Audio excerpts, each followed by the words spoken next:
Hey guys, how you doing? Today's video is going to be a little bit different because for one, I'm not traveling, obviously. No one should be right now, it's not the time. Two, it's a lovely day here in south of France. And three, I thought I'd give you guys a little taste into how I make videos for a living, because if you didn't know, I actually produce content for a local campsite down here in the Riviera, and I thought I'd give you guys a little behind the scenes tour.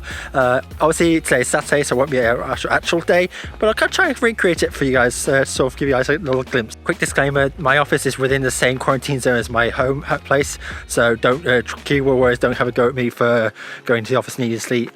I'm still within my quarantine zone, so I am following the rules. First up, welcome to my office. Yeah, this is my setup. So we have two monitors because I live and breathe by having two screens for efficiency and productivity.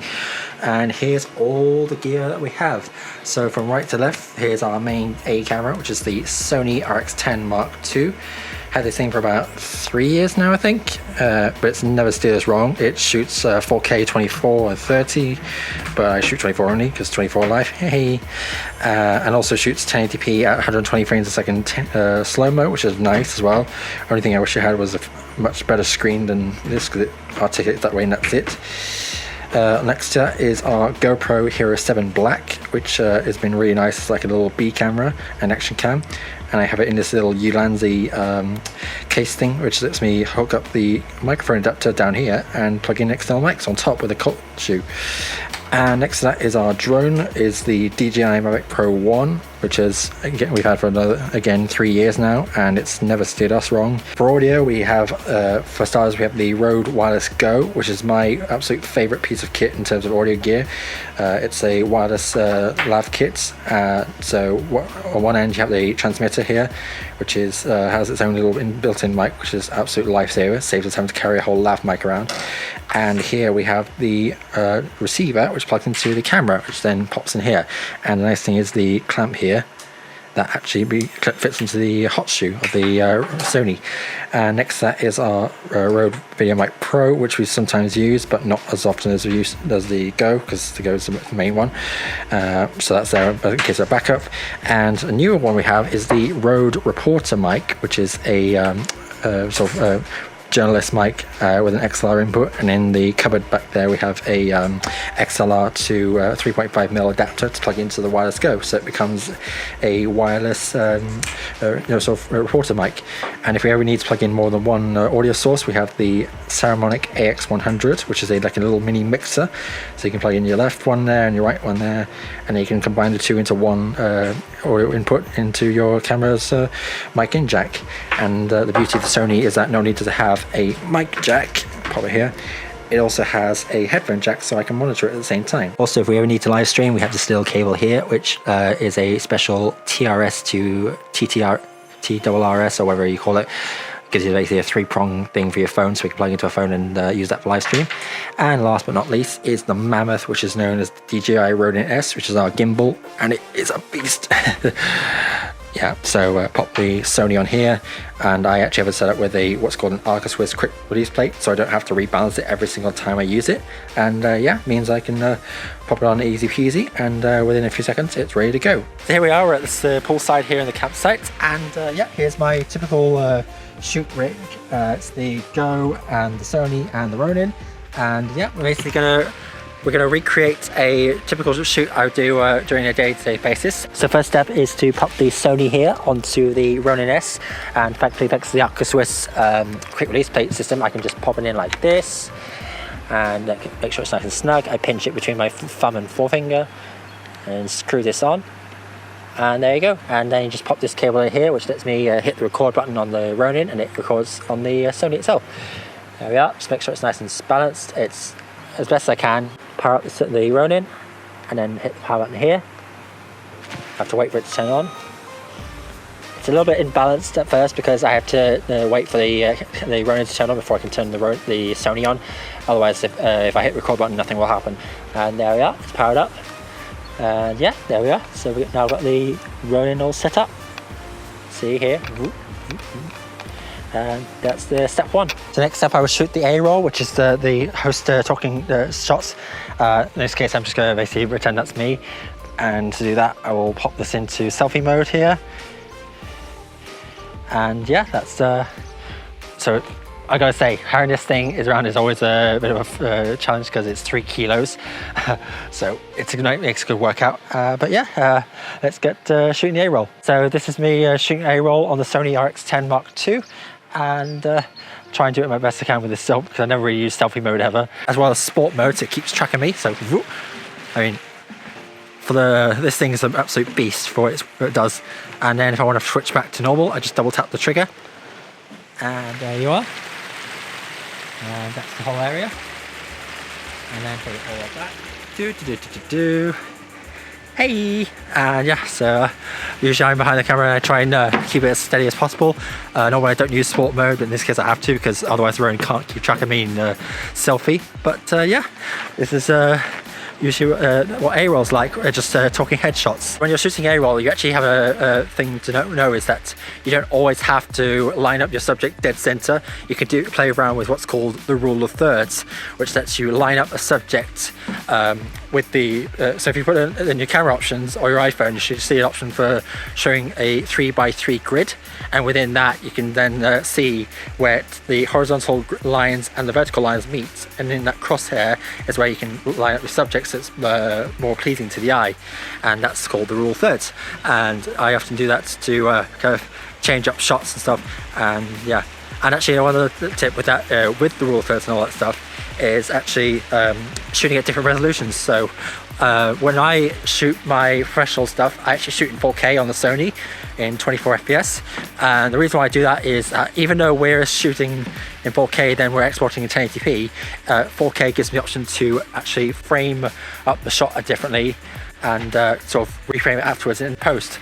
Whereas if I was just shooting 1080, I lose quality by doing that. But by doing it 4K, I have 4 times the amount of pixels at my disposal. So once I've done with these A-roll shots, like the one you're seeing here of the host talking, I move on to what's called the B-roll shots, which are basically the pretty fancy montage style shots that you see that overlap the main talking heads to kind of make it more dynamic and make it a bit more interesting to watch. I will say shooting B-roll is a lot more fun to do than A-roll, in my opinion, because A-roll is basically simple. You just want to get the person in frame, make sure they're you can hear them, you can see them well, and that's it. But B-roll lets you sort of play around with different camera angles, different sort of movements and frame rates and stuff. So I just play around with different things. So I sometimes shoot with a Ronin, I sometimes shoot handheld, I shoot in 60, 120, 24, just depends on the situation really.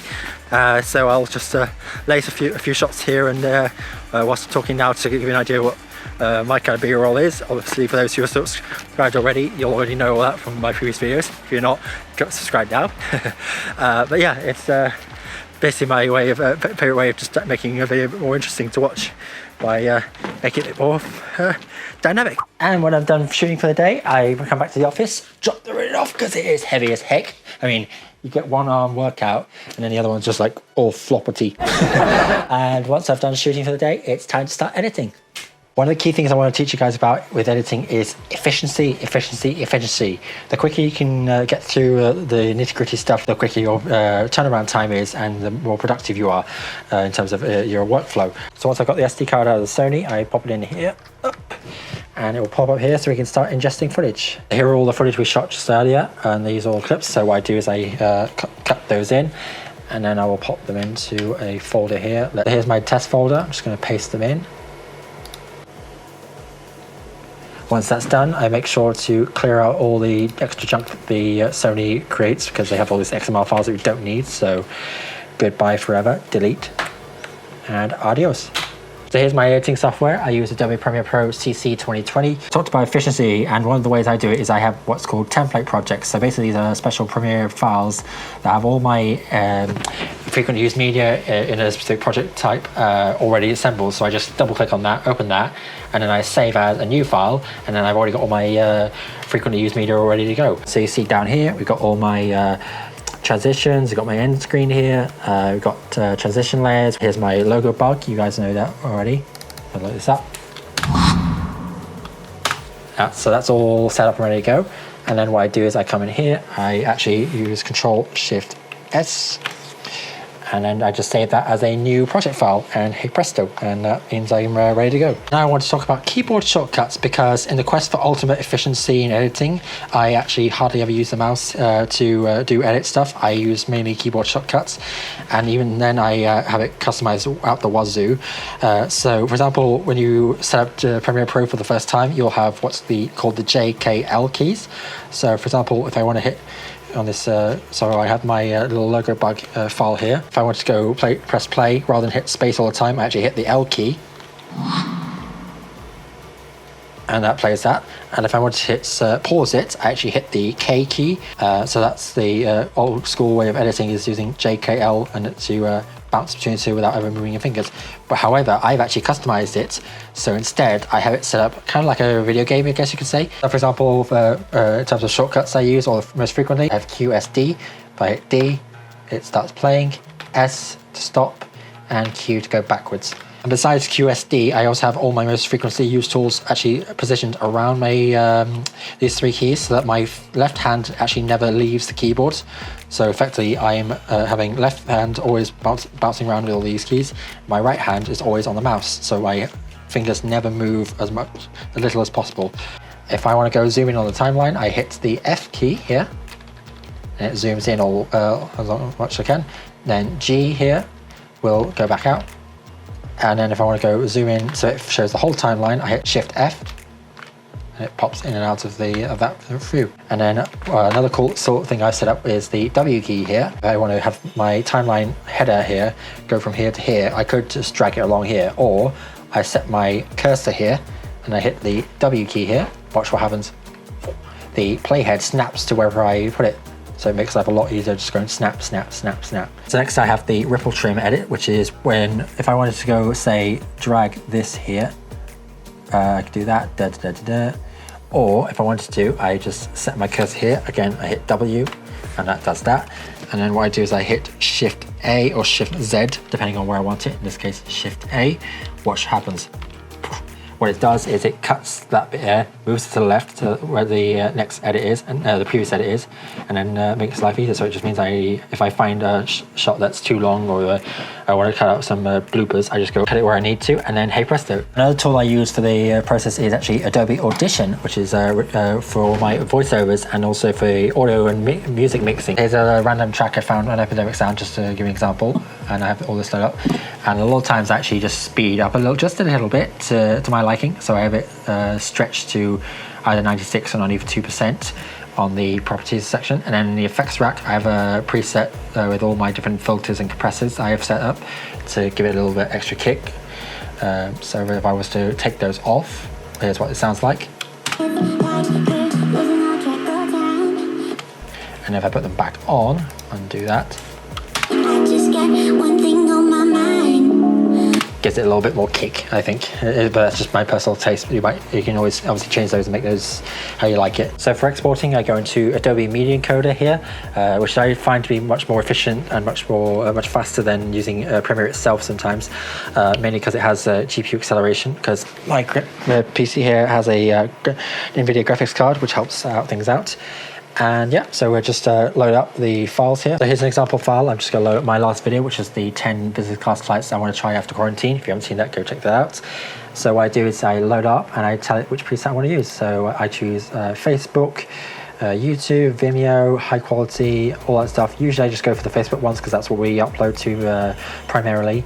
And yeah, just hit that and hit go, and then Bob's your uncle. And then lastly, it's upload. So basically we go to Facebook Creator Studio, which is the tool we use to upload to Facebook and Instagram, which is pretty usual. Sometimes we use Buffer, which is another program which lets you do that as well, but Facebook is tool is much easier and a lot less hassle. And that's about it, really. I didn't really want to get too much detail in this video because this is kind of like the basic, most basic level of how I make videos. But if you guys are more interested in some more advanced level video editing, content creation tips and tricks, let me know in the comments, and let's start the discussion. If you guys enjoy this video, thumbs up and subscribe to the channel for new videos coming soon. And I'll see you next time. Ciao.